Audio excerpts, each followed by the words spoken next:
Anak! Kumusta na si Upeng? Ayun, nakatulog na sa kakaiyak. Alam mo, kung nandito lang si Magda, hindi mangyayari yan sa buhay ng mga batang yan. Oh. Ano? Si Magda pa? Naku, parang hindi nyo kilala ang taong yun. Mas matao ang buhay ng mga bata kung narito yun. Wala nga pakialam sa mga bata eh. Ikaw talaga. Hindi ako magtataka kung yun ay nag-asawa na ron. Huwag kang maingay, baka marinig ka ni Upeng. Kahit tulog yun, nagigising sa lakas ng bunganga mo. Nay, tama ho ba talaga yung ginawa natin? Na ipinaubayan na natin si Trudis? Ako man nalulungkot sa nangyari. Kaya lang, tingnan mo naman ang agwat ng buhay natin sa buhay ng Nick na yun. Ba, di hamak na gaganda ang buhay ni Trudy sa kanila. Alam mo, Sedes, tama nanay mo. Sa lahat ng sinabi niya, tama siya dyan. Kay Magda, wala tayong maaasahan doon. Nako, Diyos ko. Opo, pero mabuti sana kung namumulot lang tayo ng pera kung saan-saan. Eh, wala tayong laban doon sa Nick na yun eh. Kita mo naman, kung tunay nga siyang ama ng bata. Pero ewan, hindi ko rin masabi. Kasi bakit pa hindi kinuha si Upeng? Kuripot man tao na. Ikaw talaga, bubuhusan kita ng sinigang. Bakit na naman? Ano ba man yung sinabi ko? May bisita. Ikaw na nga, tignan mo yun. Tama sa pagkain. Anong ginagawa mo dito? May nangyari ba kay Trudis? Wala. Bumalik lang ako dito para sabihin sa'yo na wala kang dapat alalahanin. Na okay siya doon.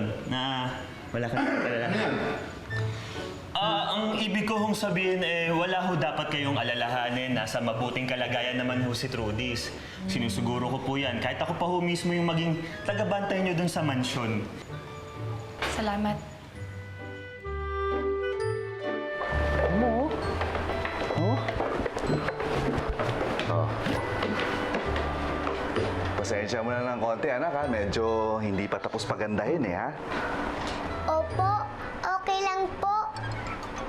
Sino po kasama ko dito? Ang laki-laki po nito eh. Ikaw lang. Sa'yo to lahat. Siyempre, gusto ng papa, malaking kwarto mo at maganda, di ba? Ay, senyorita, ako na po. Ako na lang po.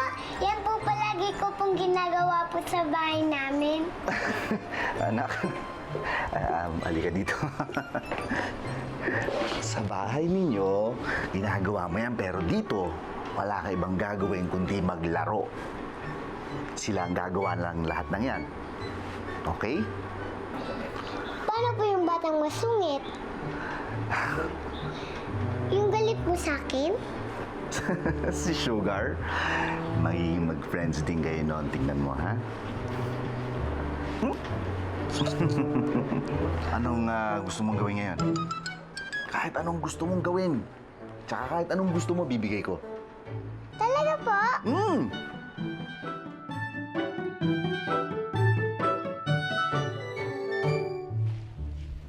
Tatay, siya po si Papa Nick. Siya po yung tumulong sa atin. Siya po yung isa ko pa pong tatay. Aalagaan niya daw po ako. Pero wag po kayo mag-alala. Ikaw pa rin po ang pinaka-best tatay ko. I love you po, Papa Lino. Sa tinagal-tagal ko dito, ngayon ko lang nalaman na may anak pala si Sir. Oh, salamat naman. Akala ko kasi yung Sugar na yun na magiging anak-anakan niya eh. Naku, di hamak na mas maganda at mas mabait si Trudis kaysa kay Sugar. Anong sinabi mo? Wala ho, ma'am. Ang sabi ko, napaka-sweet po ni Sugar. Bagay na bagay sa pangalan niya.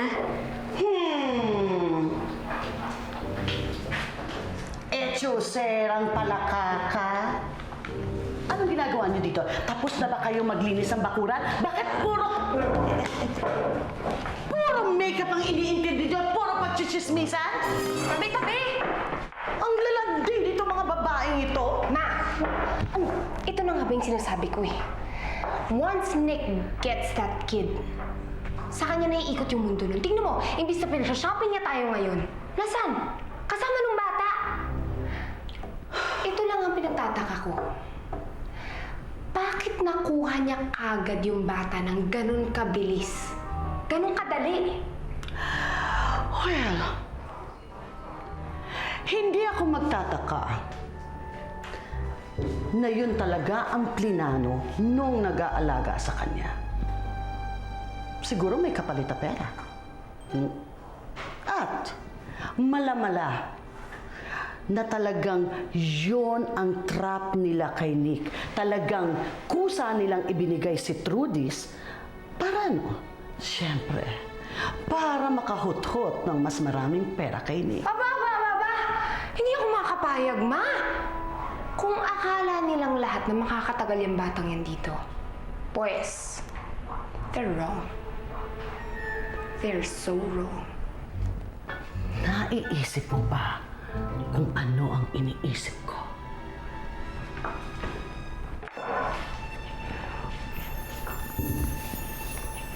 We'll make life hell for her. Ma'am, eto na po yung pinapakuha nyo. Sige. Ilagay mo na dyan. Ikalat mo dyan sa mga damit ng batang yan at saka dito sa kama. Dali! Ma'am, kawawa naman po yung bata. Hoy, mas kawawa ang anak mo kapag nawalan ka ng trabaho. Naintindihan mo? Kaya ibudbud mo na yan dito. At wag na wag kang magsusumbong, kundi ikaw malilintikan sa akin. Naintindihan mo? Dali!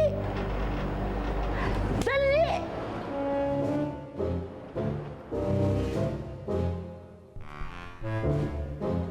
Ko!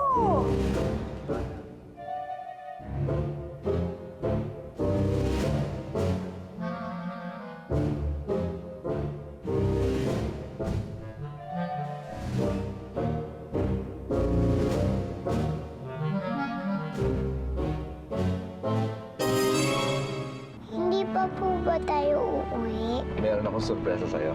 Kahit anong gusto mo rito, turo mo sa akin, bibiling ko. Ha?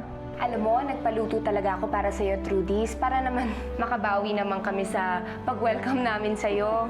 Ew, patay gutom ka talaga. Hi, Ched! Nandito na bubuo ng araw mo! Okay, sayang may sorpresa pa naman sana kami sa'yo. Tita Shed! Bakit naman kayo inabot ng ganitong oras?